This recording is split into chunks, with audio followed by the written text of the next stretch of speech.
Good morning, good afternoon, good evening, wherever you are. I'm your host, FD for SafeFact.tv, and in this video, as part of our week in focus, we are looking at River and the River token. River, a chain abstraction stablecoin system built around an over-collateralized stablecoin, ticker symbol SAT-USD or SAT-USD, that claims to let users deposit collateral on one chain and mint SAT-USD on another natively, that is without the usual wrap, asset, or bridge flow. At the time of recording, the price of the River token was sitting at approximately $25.86. But before I proceed, guys, please know that what I'm going to share with you in this video is not financial advice. If you do require financial advice, please approach someone who is actually trained to give you financial advice. The information contained in this video is just for entertainment as well as educational purposes. Please do your own research. Do not just listen to YouTubers and follow what they are doing or saying. I'm not a financial advisor, like I said. But if you are one of those who are watching content on our channel and you want to support us, please consider subscribing to our channel. We rely on you guys to spread the word and also to support us. We will be sharing more information in a separate video about the developments that have been happening behind the scenes, and some of that stuff will be right at the forefront of what we are trying to do in 2026. So coming back to River, key features for River. First, omni-chain CDP. Here we are talking of deposit on chain A with a mint on chain B. This is the centerpiece. Users can host collateral such as BTC, ETH, BNB, or LSTs and mint SAT-USD on a different chain, aiming to eliminate the bridge first workflow. Next, you got layer 0 messaging plus OFT model for native multi-chain SAT-USD. With this, River says SAT-USD uses the OFT. OFT stands for Omni-Chain Fungible Token Standard and integrates layer 0 so SAT-USD can circulate across chains without third-party bridges. That's interoperability at work there. Next, you got SAT-USD Plus, which is the yield-bearing variant of SAT-USD. With SAT-USD Plus, users can stake SAT-USD to receive SAT-USD Plus, described as a liquidity yield accruing token that combines while remaining usable in DeFi. Next, you got Vault product, talking of Smart Vault and Prime Vault. Here, River markets Smart Vault as sustainable yield without liquidation risk, and Prime Vault as an institutional product that with custody partners. Finally, on features, you got the River token utility for governance, for boost and fee reduction. So holding the River token provides the holder to have some governance rights, yield boost, and fee reduction. Let's move on to use cases for River and who benefits and why it matters. Let's start off with the unlock of BTC ETH liquidity without selling. So post BTC ETH and LST collateral to mint SAT-USD, which is a classical CDP use case, but with the added goal of minting where you want to deploy liquidity, not just on one chain, then you have to suffer trying to bridge those assets to another chain. Next, you got cross-chain ecosystem DeFi deployment. With this, if SAT-USD is fully native across multiple chains, the user can deploy liquidity on the designation chain faster with fewer operational steps than bridge, swap, and deploy. I hear you and I feel it, because I've suffered exactly that. Next, you got stablecoin yield strategies, where if you stake SAT-USD for SAT-USD Plus and pursue yield or DeFi composability with a stable unit of account, you can actually earn some revenue. And finally, fee optimization and governance alignment. Active users and larger depositors may value River staking for fee reductions and boost returns, plus governance influence over collateral types and risk parameters. Moving on to the competitive landscape for River, where does it actually sit? Direct comparables include CDPs plus stablecoin systems. So you're talking of MakerDAO or DAI. Is that the one called Sky now? Something like that. The canonical over-collateralized stablecoin plus governance model. Liquid style CDPs. These are focused CDP systems with different liquidation mechanics. Then you got the Ethena and similar protocols like that that focus on yield forward stablecoin designs and stablecoin plus yield token packaging. River's own positioning explicitly contrasts itself with systems like Ethena, Maker, or Sky, and Usual, arguing it offers cross-chain minting, multi-asset collateral breadth, integrated yield design for SAT-USD staking, and the real competition here is the liquidity unification or stacks. River is also competing with the broader category of cross-chain liquidity and messaging layers. Talking of your layer 0, already found out, maybe the likes of Wormhole, the likes of Say, or those chains that are competing with River. Stablecoin issuers that expand rapidly across chains and systems that abstract chains at the user experience layer. So in practice, River wins if it becomes the default way to move collateral-backed stablecoin liquidity across ecosystems without the user thinking about bridging at all. I will actually be trying. I've not used it yet, but I think I'm actually going to be jumping into River and using some of these products to experience them myself, because some of them, they just sound too good. On-chain traction and fundamentals and what we can verify quickly. I mean, from DeFi Llama, TVL at the time of recording was sitting at $164.5 million. The largest chain TVL base at $76.3 million. BSC or Binance Smart Chain at $63.77 million. B squared at $24.11 million. So DeFi Llama also shows relatively low recent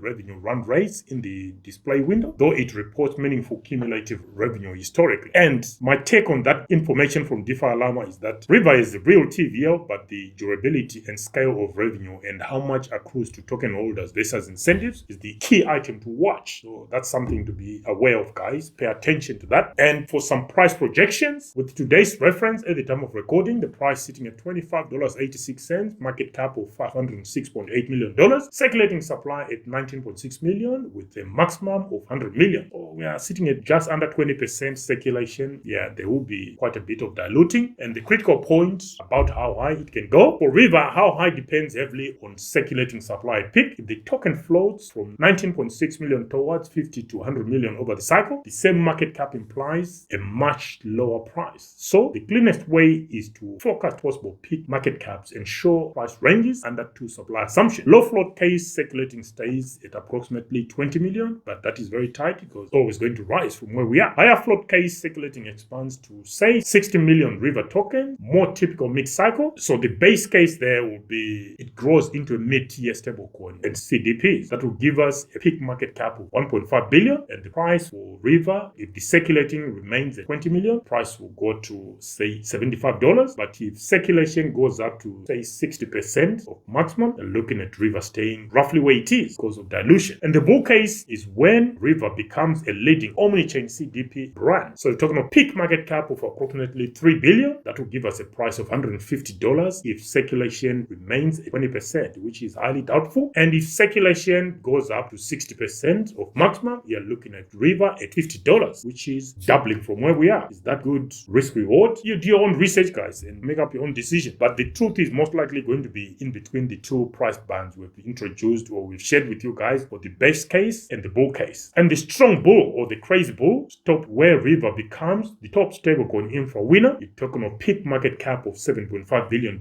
which then takes the price of River to $375 if circulation stays at 20%. If it goes up to 60%, it's still going to almost 5x from where we are, which is still going to be great. You're talking of $125. That said, guys, the market cap targets are plausible only if River materially expands SAT-USD adoption across chains, avoids major peg incidents, and becomes a meaningful liquidity layer. The price we've shared with you depends on the supply state at the peak, but my practical estimate for this current cycle, peak market cap of 1.5 billion, which will give us an implied price peak of between $25 to $150, so staying where it is and going up to $150. But what would actually make River outperform, say, versus underperform? Well, outperformance drivers include SAT-USD becoming a widely used destination stablecoin, not just a mint and arbitrage instrument. River proves no bridge user experience at scale via its layer 0 omnichain fungible token architecture, or real sustained protocol revenue scale with usage, not just incentives or points. But there are some key risks with it. Stablecoin systems are judged by their worst day, not their average day. Head stress, liquidation cascades, oracle incidents, and cross-chain messaging risk. And competitive pressure from incumbents such as MakerDAO or Sky, and aggressive yield stablecoin designs such as Ethereum-like systems, plus other chain abstraction user experience layers. My final thought on River, guys, is that it is trying to be the plumbing that makes your crypto capital flow where it's treated best without the usual bridge, wrapper,